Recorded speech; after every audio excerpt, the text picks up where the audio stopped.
Good evening. As we come on the air right now, a dangerous tornado outbreak unfolding across the Midwest. 38 million at risk tonight as twisters, heavy flooding, and strong winds slam the region.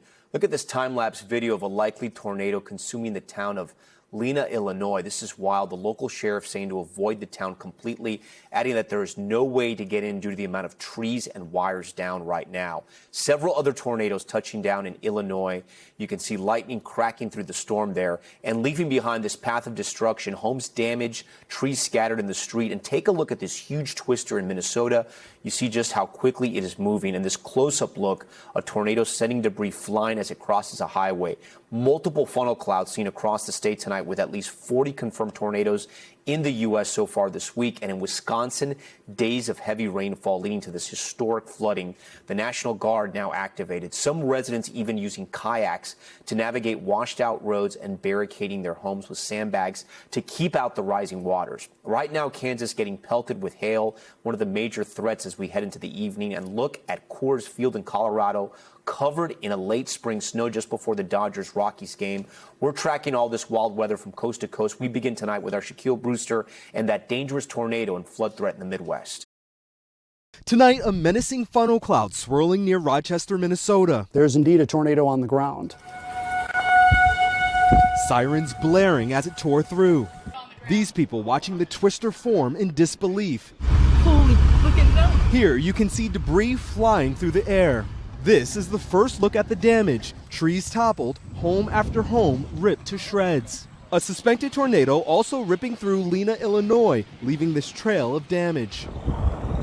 It caps off a week of dangerous weather with at least 40 confirmed tornadoes across the country. Tonight, 38 million people at risk for severe weather. That's the airport. Including in Wisconsin. Completely underwater. Where homes and buildings have been swallowed by historic flooding. A state of emergency is in effect. Floodwater surrounding this home, a line of sandbags keeping it back for now. The swollen Wisconsin River is now threatening the town of Portage. We have many homes that are underwater, many roads. This is the one road in and out of Black Hawk Park. You see it's already partially covered in some areas. Officials now ordering mandatory evacuations, saying they're concerned about the structural integrity of the levee. The fire chief telling me the situation is very serious. Water is seeping through the levee? Yep, water is seeping through. Yeah, we have the roads that are shut down are based on water coming through the levee. This whole sidewalk was not covered yesterday. Erin Daly worries if there's any more water, her home will be in trouble. I'm concerned if it gets any closer, we're going to probably have to start talking about doing some sandbags.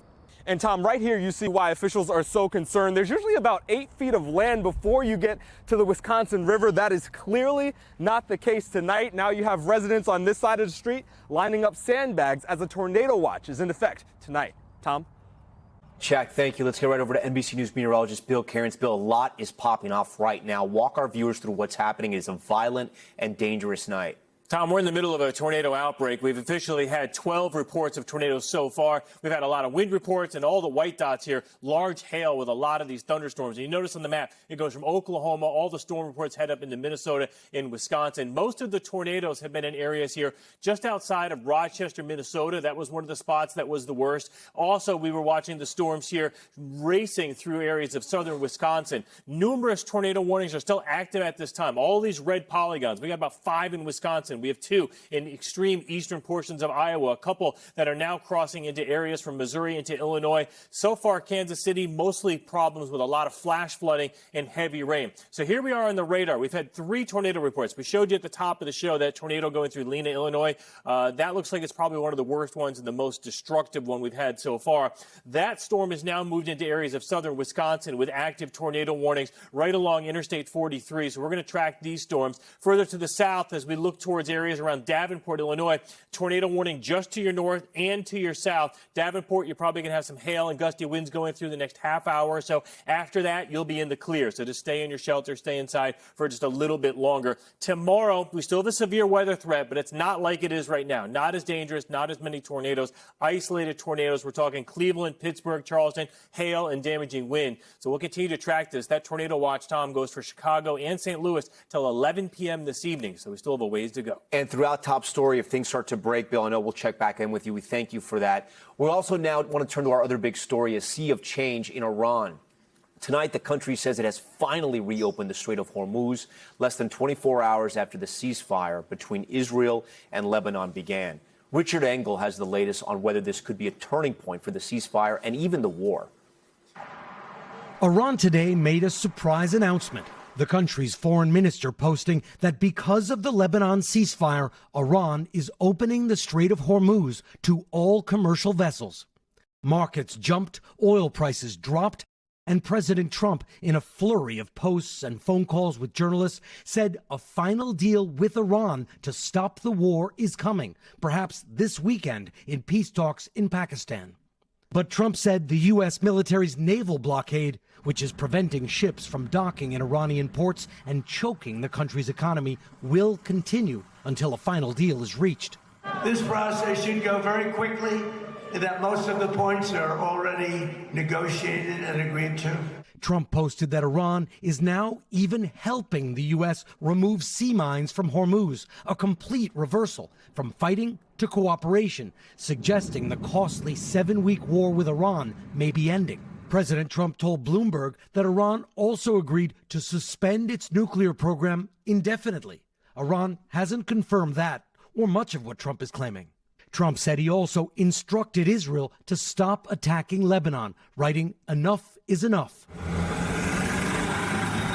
And today, both Israel and Hezbollah held their fire as tens of thousands of Lebanese returned to their villages, many only finding ruins after Israeli attacks against Hezbollah. I'm right now on Israel's border with Lebanon. In fact, those houses on the hill over there are inside Lebanon. And just yesterday, this entire area was a closed military zone. Now it's open. But there are risks of a breakdown. Thousands of Israeli troops remain in Lebanon. And Israel's defense minister today said Israel will hold all areas captured in Lebanon even after the 10-day ceasefire. Hezbollah says it has the right to fight against foreign occupation. All right, Richard joins us now live from Tel Aviv tonight. Richard, what else do we know about the timeline for the talks this weekend between Iran and the U.S.? Well, we know that they are supposed to take place again in Pakistan. There is talk that they could happen on Sunday. But a lot of what President Trump was describing today has not been fully nailed down. President Trump was describing this deal as if it is a done deal and that all that remains is to put the signature on the dotted line. But we don't exactly know who's going to be negotiating on the American side, whether it will be Vice President Vance once again. And we don't know how many of these points that President Trump talked about today Iran has actually agreed to. So President Trump sounds very confident that this weekend, potentially Sunday, this is going to be wrapped up. And that is possible because both the U.S. and Iran have an interest in putting this war behind them. But there still might be quite a bit of negotiating left to do. Yeah, a good reminder that both sides have very firm points they don't want to move on. Richard, we thank you for all your reporting. With the movement expected again in the Strait of Hormuz, NBC's Brian Chung, our good friend, is here to break down what it means for your wallet. So, Brian, stocks again, we're up today. Wall Street. Yeah. Earlier, we were reporting this. They sort of, bought into that this peace deal was going to happen. They like to predict the future. They went up even higher today on Iran's news. Walk us through for people looking at their 401ks. Yeah, I think the upshot here is that we got record highs on the S&P 500 and the NASDAQ composite, which were both up over 1% in trading today. And I should point out, it's crazy to think, Tom, that at one point we were down like 8% on the year on the S&P 500. We're now up for the year 4%. All of this coinciding as oil prices fell. They fell 11% to $83, $84, let's call it. That is a sharp drop from where we were. We were over $110 in the midst of this conflict. But, Tom, you should look at this, right? We're still $20 above where we were pre-war, which implies that prices could remain elevated for a while. So I want to get back to gas in a second. The Strait of Hormuz, we were talking there with Richard. It's opened up. People are a bit skittish. He's reported that out. What do we know when more ships will be kind of passing through there? Yeah, and that could be the story behind getting this back to those pre-war levels. If you take a look at some of the volume, some of the actual travel happening through the Strait of Hormuz, we are still not yet back to pre-war levels. On the left is what we were seeing before the war, where there were 110, 120 ships a day. And going again, through the there. white is the straight, because this could be kind of just deceptive. Yeah, so again, those red arrows would be inbound, the green arrows would be outbound. You could see the healthy flow in and out. Again, 110, 120 a day. And then after the war began, you could see essentially no movement at all whatsoever. And again, I think the question here, Tom, is we've heard from some shippers so far today. They said until they get more clarity about insurance, until they get more clarity about where in the strait they travel, they're not going to advise ships to move through there. So they don't want to hit a mine. They don't want to get hit by a drone. They're not sure what's going on. When can we expect prices here on gas? That's the big question, right? We ask you like every day about this. Yeah. When do we think gas prices are going to come down? Yeah, and regular people aren't looking at the Strait of Hormuz and seeing what traffic looks like. They just want to know what the prices are at the pump today. The average is $4.11 by AAA's measures. It's $4.08. But here we have projections from Gas Buddy that as a result of the Strait of Hormuz opening by Memorial Day, we could be as low as $3.65. Check this out. By July 4th, goes down to as low as $3.50, again, on a national average. And then by Labor Day, we could be as low as $3.35. But again, people might be looking at this. It's a good point, though. You know, like we were under 3 before. We were under 3 before, and it's going to be 4 months potentially for those prices to get down to that point. Again, we were $2.98 before this war began. So the story here is that prices are likely to remain elevated. And for people that are wondering, why does it come down slower than it went up? The reason for that is because there's a lot of damage to those oil-producing facilities in the Strait. Even if there are boats moving through there, if the tankers can't fill up because they can't produce the oil, that's going to be a problem for prices. And jet fuel is still very expensive. People may want to do those road trips, but it's still going to be pricey. Okay, we thank you for that, Brian. Next tonight, President Trump trying to hold his base together amid growing tensions with the first American Pope. The MAGA movement weighing in on that feud and Iran. NBC's Gabe Gutierrez is traveling with the president. Joins us live from tonight there at the event where the president just spoke at a Turning Point USA rally, the organization founded by the late Charlie Kirk. So, Gabe, what was the president's message tonight to his young MAGA base? Hi there, Tom. Well, several thousand people attended here. The speech just wrapped up moments ago, and the president really trying to, as you said, hold that MAGA coalition together and strengthen the conservative movement, especially among young conservatives, heading into the midterm elections. Now, Tom, he also talked about the war in Iran, and he really tried to make the case for intervention here. We heard him speak about that in stronger terms than he had before. Certainly, many members of his MAGA movement, some have been skeptical of going to war in the first place, skeptical of foreign intervention, but the president seemed to take on that skepticism directly tonight. Listen to what he said. Unlike past leaders, this administration does not apologize for American power. We are not ashamed of American might, and we do not hesitate to defend the American people, which is what we've been doing for the last 2 months, because Iran cannot have a nuclear weapon. It's very simple. So do not listen to the craven and cowardly voices who tell you America needs to think small or to shrink from our duties or potential. Most people, they wanted to, this recent situation, they wanted to do it, but they said, oh, let's not get involved. Sometimes you have to get involved. You have no choice but to get involved. The president adding that if the country wants to remain great, sometimes you have to get involved, Tom.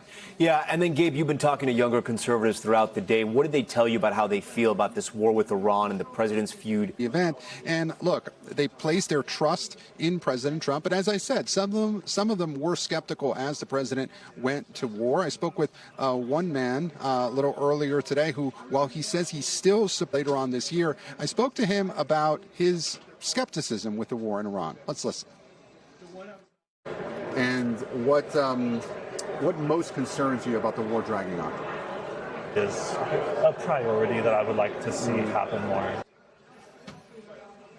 And regarding the escalating feud with conservatives in line, and look, many of them agreed with President Trump, and they felt that Pope Leo was attacking the president. Even though the Pope has been advocating for peace, they took it as an affront to President Trump and his policies. And some others told me that they felt each of the two leaders should stay in their same lanes. But no matter what President Trump has said about this, all of them still support him heading into these midterm elections. The question for this administration is, can they get enough of these voters to turn out during the midterms. And as one speaker earlier today put it, to keep the Democrats out of power, to keep them from running the House, because they see that as a direct threat to the president's agenda during his remaining time in office, Tom.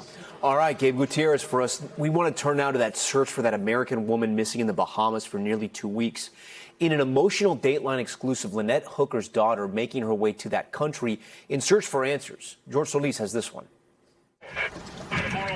For the first time since her mother, Lynette Hooker, went missing in the Bahamas, Carly Aylesworth is now seeing the boat her mother and stepfather Brian called home before Lynette disappeared nearly 2 weeks ago. Now you have no idea where she is. Yeah, I never imagined my mom would disappear. In a Dateline exclusive, Aylesworth emotional in her desperate search for answers. I'm still trying to grapple with the fact that she's just not here right now.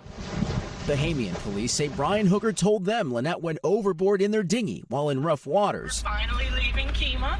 Aylesworth says the couple's relationship was volatile, and she expressed suspicions of Brian since before he was arrested and questioned. Part of me feel like he's gonna get away with this and walk away a free man, and I really hope that doesn't happen. Police released Brian Hooker Monday after 5 days in custody.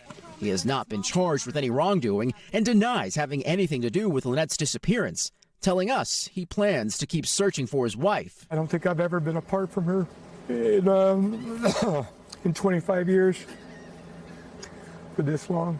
But he left the country the next day. I just think about... Carly Aylesworth says she won't get closure until her mom is found. She was a great person and she didn't deserve this. George Solis joins us live from Miami. George, is Brian Hooker expected to return to the Bahamas anytime soon? Again, he told NBC News he was going to be searching for his wife. Yeah, that's right, Tommy. If you remember, he also said it would basically have to stop searching for her. Now, his attorney told us that he left the country because he wanted to tend to his ailing mother, to be at her bedside. We reached out to her today and said she can't comment on when he plans to return and even get his sailboat. We also spoke to the Royal Bahamas Defense Force tonight. They say they still continue their search and recovery mission tonight. Tom? Okay, George.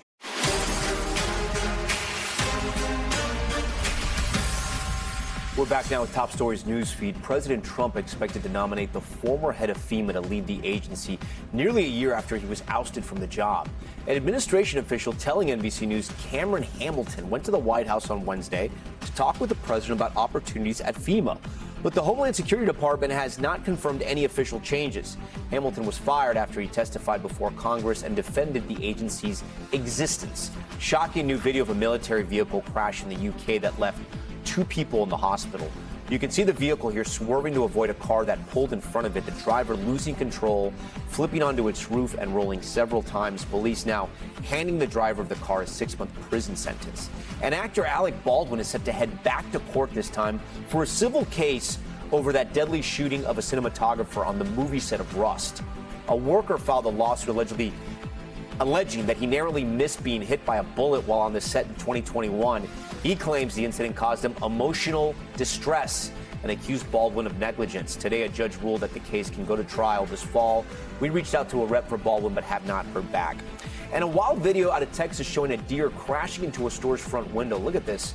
You see the animal running right, then leaping through the glass. Here's the view from inside. The deer almost hitting a bunch of people sitting around a table.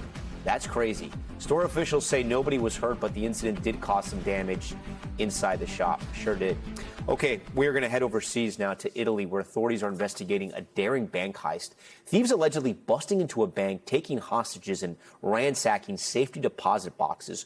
Those bank robbers still at large because of the way they escaped. Tonight, NBC's Danielle Hamamjian has more. It was a regular Thursday morning in the southern Italian city of Naples, until the crowds started to form. All eyes on the local branch of the French Credit Agricole Bank, where a brazen daytime robbery was underway. The bandits, according to local media, breaking in, taking 25 people hostage. Police rushing to the scene, smashing the windows, and making their way in. The sound of apparent stun grenades could be heard. Moments later, customers and staff who had been held hostage for nearly 2 hours were rescued, one by one released, No injuries, but some visibly in shock. One hostage telling Corriere della Sera, "They locked us inside a room and said, leave all the phones here." By the time police got inside, the robbers had vanished, leaving behind dozens of empty safe deposit boxes. Local media reporting that the thieves escaped through a tunnel leading to the sewers. Water company workers later seen with tools believed to have been used by the robbers. No arrests have been made and a hunt is now underway. Italy's leading news agency ANSA, citing internal surveillance footage, says the robbers entered the bank with their faces covered in tights, and at least one apparently wore a mask resembling an actor's face. It also reports police found prop weapons left at the scene. How much was stolen is still unclear. Customers lined up outside the bank this morning to find out if their belongings were still safe. Danielle joins Top Story right now. And Danielle, do local officials or law enforcement know or have an idea of who exactly may be behind this? Hey, Tom. Well, the mayor of Naples said that this was the work of highly professional people, a job out of a movie, he said. Mayor Gaetano Manfredi also said that he was surprised, shocked even, that so many people had worked underground in the city center for so many months and nobody had noticed. Tom. Danielle Hamamdjian, we thank you for joining the broadcast tonight. We're going to stay overseas with Top Story's Global Watch and check of what else is happening around the world. And we start with the World Bank and International Monetary Fund officially restoring ties with Venezuela. Relations have been paused since 2019. The move is significant because it could eventually unlock billions of dollars in funding for Venezuela. Both groups say they're now working with the country's interim president, Delcy Rodriguez. She describes the changes as a very important step for the Venezuelan economy. And a scary scene in Syria when a fuel tanker went up in flames. Here you can see the truck driving down the road, leaving a massive trail of fire. State media there reporting the flames broke out while the tanker was unloading gas. Then the driver pulled away, trying to get the burning truck to a fire station. They say 7 people were hurt and nearly a dozen vehicles destroyed. And Beijing is gearing up for that robot half marathon, but one runner just learned the hard way that training is not easy. Video shows a humanoid going berserk after tripping over the starting line and shattering into pieces. A crew rushing in with a stretcher to carry it off the course. The mishap reportedly happened during a practice run ahead of the official race this Sunday. We'll keep you posted on how it goes. Now to the Americas, where tonight we have several new developments on the Cuba front. The Wall Street Journal reporting that a Cuban businessman tried and failed to send a secret message directly to President Trump. That effort led by the younger generation of Castros who are coming into power on the island, moving to bigger roles, possibly behind the scenes. The biggest rising players, Raul Castro's son, Alejandro Castro Espín, known as the one-eyed man after he injured one of his eyes, and Castro's grandson and bodyguard, bodybuilder Raul Rodriguez Castro, known as Raulito and the Crab because he has 6 fingers on one of his hands. Joining us now for more is the author of Back Channel to Cuba, The Hidden History of Negotiations Between Washington and Havana, Peter Kornblue. We thank you so much for joining our broadcast. So, Peter, first, for our viewers who aren't sort of so up to speed or so familiar with everything that's going on in Cuba, talk to us about this new generation, or the younger generation, I should say, of Castros that seem to be in power, and why is the U.S., especially Secretary of State Marco Rubio in some cases, dealing with them instead of Cuba's official leader, Diaz-Canel? Well, Raul Castro, Fidel Castro's brother, who served as defense minister during the revolution all the way up until 2008, and then took on the role of president of Cuba until 2018, still remains kind of the maximum symbolic leader of Cuba. The Castro name is a very forceful name, even though Cuba is run by the Communist Party with President Diaz-Canel, who's also Secretary General of the Communist Party. And so that's why the Castro family has a cachet.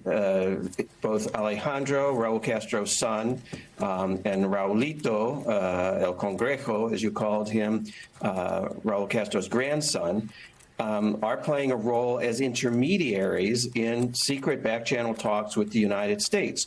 For the obvious reason, not because they have so much power or are in power, but rather because they are the trusted emissaries of Raul Castro, their father and grandfather. And Alejandro, actually, his son, the one-eyed man who, as you called him, he was the secret intermediary between Raul Castro and Barack Obama's team in the White House some 12 years or so ago. When a historic rapprochement was agreed to. When that thought was supposed to happen but never materialized. What do we know about this younger generation of Castros? Are they as loyal to the Cuban Revolution? Are they diehard communist? Are they as ruthless?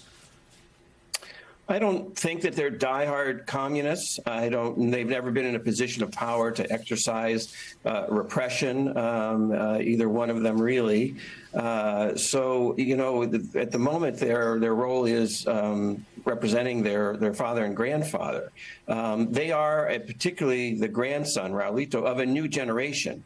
He's he is not just the bodyguard of his grandfather, but has also been his grandfather's liaison to GAESA, which is the military's administrative corporation that runs much of the economy in Cuba. And he's known as an international businessman, a jet setter, a more modern, younger Cuban who the United States felt not only had cachet, but also they could deal with.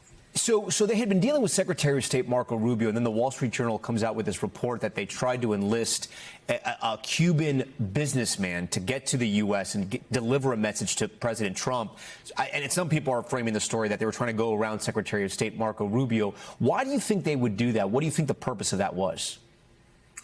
There's any number of reasons. One could be that Marco Rubio has cut off talks with them, possibly because NBC News aired this very long interview with Diaz-Canel that may have upset President Trump, and that the Cubans are trying to reach out directly to Trump since the talks with Rubio has been cut off. Another possibility is they're trying to get a message quickly to Trump, and they're not sure that going through Marco Rubio would be the way to do that. And the third possibility is that they don't see Marco Rubio, who is Cuban-American, from a Cuban-American family.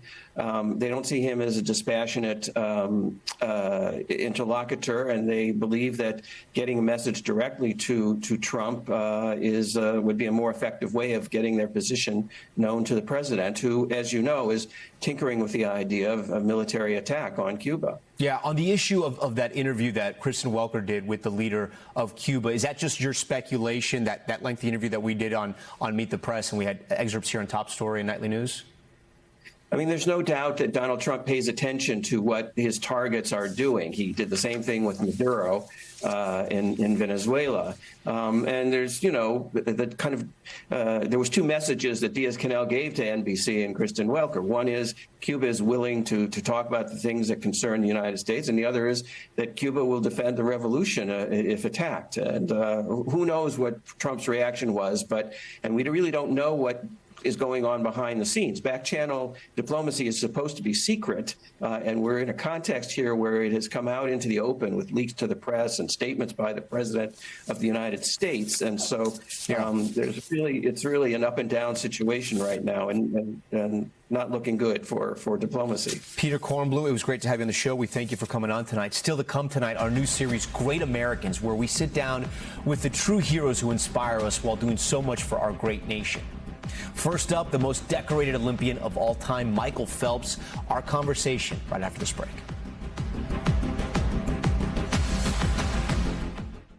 Welcome back. As we prepare to celebrate 250 years of this great nation, a new weekly series here on Top Story and on Nightly News about great Americans, where we talk with those who have achieved so much and have helped so many about their life and how this country contributed to their success. Tonight, a true American hero. He is the winningest Olympian of all time. We cheered him on across 5 summer games. But after he left the sport, his new mission began. Our great American this week is Michael Phelps. What do you love about America? I mean, I guess the long pause is just what's not to love. The world saw a machine, a shark in the water. And here comes Phelps to the wall! Superman! A swimmer, our swimmer, that no one could beat, with a staggering 6'7" wingspan. Double jointed, elbows, wrists, ankles, kind of everywhere. So yeah, I guess I was built to swim. Michael Phelps, once a boy terrified of the pool, grew up to find his sanctuary in it. You were growing up with ADHD. Yeah. But when you were in the pool, you're completely focused. Why do you think that was? I think it was just peaceful for me. With my parents separating and stuff that I was dealing with as a child, it was a quiet place, right? It was almost therapeutic. And I could swim with anger. At just 15 years old, he made his Olympic debut in Sydney, but missed the podium. Whenever I had a defeat, that was more motivating than any of my victories. He's going to break the world record. By the time he got to Beijing, he went 8 for 8. Phelps at the end gets it done. A feat never before seen in the history of the Games. Everything had to happen perfectly at that Olympics for me to win 8.